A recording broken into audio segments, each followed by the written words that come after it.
Hi everyone, welcome to my channel Karuna voice. Degree first year first sem Telugu question paper pattern. మనకు Telugu syllabus change అయింది కదా, question paper pattern కూడా change అయింది. మరి question paper pattern నేను క్లియర్గా ఎక్స్ప్లెయిన్ చేస్తున్నాను. మనకు పార్ట్ ఏ, పార్ట్ బి అంటే విభాగం ఏ, విభాగం బి రెండు భాగాలు ఉంటాయి. విభాగం ఏలో మనకు 10 క్వశ్చన్స్ ఉంటాయి. దీంట్లో 8 క్వశ్చన్స్కి ఆన్సర్ రాస్తే సరిపోతుంది. 8 4 32 మార్క్స్. అండ్ విభాగం బి పార్ట్ బిలో మనకు ఇంటర్నల్ చాయిస్ ఉంటాయి. మనకు 4 క్వశ్చన్స్ ఇస్తారు. 4 క్వశ్చన్స్కి వ్యాసరూప సమాధానాలు రాయాలి. 4 12 48 marks. Part A 32, part B 48 marks, total 80 marks. ఈ విధంగా మనకు పార్ట్ ఏలో విభాగం ఏలో ఈ 10 క్వశ్చన్స్లో మనకు ఫస్ట్ వన్, సెకండ్ వన్ సందర్భ సహిత వాక్యాలు ఉంటాయి. ఈ సందర్భ సహిత వాక్యాలు ప్రాచీన భాగం నుండి వస్తాయి. కుమారాస్త్ర విద్యా ప్రదర్శనం, తెలుగు జొమ్మయ్య, హంసకాక వృత్తాంతం ఈ 3 లెసన్స్ నుండి వస్తాయి. నెక్స్ట్ 3, 4 కూడా సందర్భ సహిత వాక్యాలు. ఇవి ఆధునిక భాగం నుండి వస్తాయి. దేశభక్తి, ఫిరదౌసి, మస్తిష్కములో లేబొరేటరీ ఈ లెసన్స్ నుండి సందర్భ సహిత వాక్యాలు వస్తాయి. నెక్స్ట్ 5, 6, 7 ఇవి కవి పరిచయాలు. ఈ కవి పరిచయాలు మనకు ప్రాచీన భాగం నుండి, ఆధునిక భాగం నుండి, వచన భాగం నుండి ఇస్తారు. ఈ వచన భాగం లెసన్స్ జమ్మికథ, సమాధి స్థలం, మనం మన తెలుగు ఈ 3 భాగాల నుంచి మనకు ఈ కవి పరిచయాలు వస్తాయి. నెక్స్ట్ 8th, 9th, 10th ఇవి స్మాల్ ఆన్సర్స్.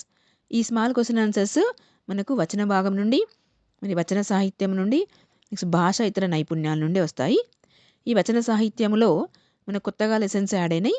ఇవి 5th సెమ్ లెసన్స్. ఇవి అధ్యయన సంస్కృతి ప్రయోజనాలు, ముందు మాట, పుస్తక సమీక్ష ఈ 3 లెసన్స్ కూడా మనకు కొత్తగా లెసన్స్ యాడ్ అయినాయి. ఇవి 5th సెమ్ లెసన్స్. ఇవి వీటి నుండి స్మాల్ ఆన్సర్స్ వస్తాయి అండ్ లాంగ్ ఆన్సర్ కూడా ఉంటుంది. నెక్స్ట్ ఇతర భాష ఇతర నైపుణ్యాలు, తెలుగు వాక్యం, ప్రచార ప్రసార మాధ్యమాలు, రచనా పద్ధతులు, వికీపీడియా పరిచయం మనకు ఈ లెసన్స్ నుండి స్మాల్ ఆన్సర్స్ ఉంటాయి. వచన భాగం, వచన సాహిత్యం, భాష ఇతర నైపుణ్యాలు వీటి నుండి స్మాల్ ఆన్సర్స్ ఉంటాయి. మొత్తం 10 క్వశ్చన్స్లో 8 క్వశ్చన్స్కి ఆన్సర్ రాయాలి. నెక్స్ట్ పార్ట్ బి విభాగం బిలో మనకు 11th వన్ ప్రతిపదార్థాలు ఉంటాయి. ఈ ప్రతిపదార్థాలు మనకు వచన భాగం నుండి, ప్రాచీన భాగం నుండి ఉంటాయి. ఈ ప్రాచీన భాగంలో కుమారాస్త్ర విద్యా ప్రదర్శనం, తెలుగు జొమ్మయ్య, హంసకాక వృత్తాంతం ఈ లెసన్స్ నుండి ప్రతిపదార్థాలు ఉంటాయి. మనకు ప్రతిపదార్థాలు 2 ఇస్తారు, ఒకదానికి రాసే సరిపోతుంది.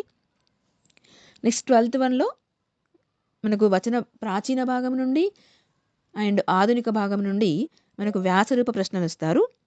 దాంట్లో 2 ఇస్తే ఒకటి రాయాలి మనం. ఈ ప్రాచీన భాగంలో 3 లెసన్స్ నుండి ఒకటి, ఆధునిక భాగంలో 3 లెసన్స్ నుండి ఒకటి ఇస్తారు. ఈ రెండిట్లో 2 ఇస్తే మనం ఒకటే రాయాలి. ఏదో ఒకటి చదువుకుంటే సరిపోతుంది. నెక్స్ట్ 13th వన్లో మనకు వచన భాగంలో వ్యాసరూపం ఉంటుంది. ఈ వచన భాగంలో జమ్మికథ, సమాధి స్థలం, మనం మన తెలుగు దీంట్లో నుంచి మనకు ఈ 3 లెసన్స్ నుండి 2 వ్యాసరూప ఇస్తారు, ఒకటే రాసి సరిపోతుంది. నెక్స్ట్ 14th వన్లో మనకు భాష ఇతర నైపుణ్యాలు, వచన సాహిత్యం దీంట్లో నుంచి మనకు లాంగ్ ఆన్సర్స్ వ్యాసరూప ఇస్తారు, 2 ఇస్తే మనకు ఒకటి రాస్తే సరిపోతుంది. తెలుగు వాక్యం, ప్రచార ప్రసార మాధ్యమాలు, రచనా పద్ధతులు, వికీపీడియా పరిచయం ఈ లెసన్స్ నుండి మనకు 2 వ్యాసరూప ఇస్తారు, ఒక వ్యాసరూపకు సమాధానం రాస్తే సరిపోతుంది.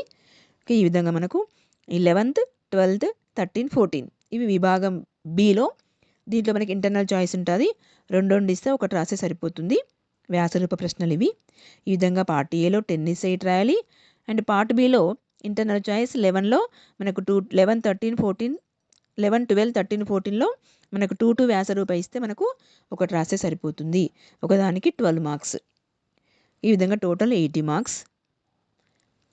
ఈ వీడియో మీకు నచ్చినట్లయితే లైక్ చేయండి, షేర్ చేయండి, సబ్స్క్రైబ్ చేయండి.